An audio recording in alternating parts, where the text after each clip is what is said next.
এবার অফিস শুরু করলেন তারেক রহমান। গুলশান কার্যালয়ে দেশের সমস্যা সংকট নিয়ে আলোচনা। অন্তর্ভুক্ত হলেন ভোটার তালিকায়। নির্বাচন করবেন ঢাকা 17 আসন থেকেও।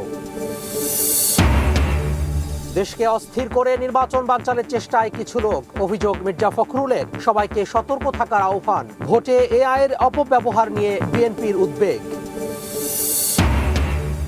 জামাতের সঙ্গে জোট ইস্যুতে এনসিপিতে মতভেদ। রাষ্ট্র সংস্কার প্রস্তাবে দুই দলের মিল থাকায় ফলপ্রসূ হওয়ার আশা নেতাদের। আজকালের মধ্যেই চূড়ান্ত সমঝোতা। হাদি হত্যার বিচার দাবিতে ফের শাহবাগে ইনকিলাব মঞ্চ। বিভাগীয় শহরেও অবস্থান। শুটার ফয়সালে 2 সহযোগী ভারতে আটক। এ সরকারের আমলেই ন্যায় বিচার নিশ্চিতের প্রতিশ্রুতি। এবং কৃষি সমৃদ্ধ রাজশাহীতে পণ্যের ন্যায্য দাম পাচ্ছেন না কৃষক। পিছিয়ে শিল্পায়নেও। প্রতি বছর বাড়ছে উচ্চশিক্ষিত বেকার। সঠিক পরিকল্পনা ও বরাদ্দ নিশ্চিতের তাগিদ।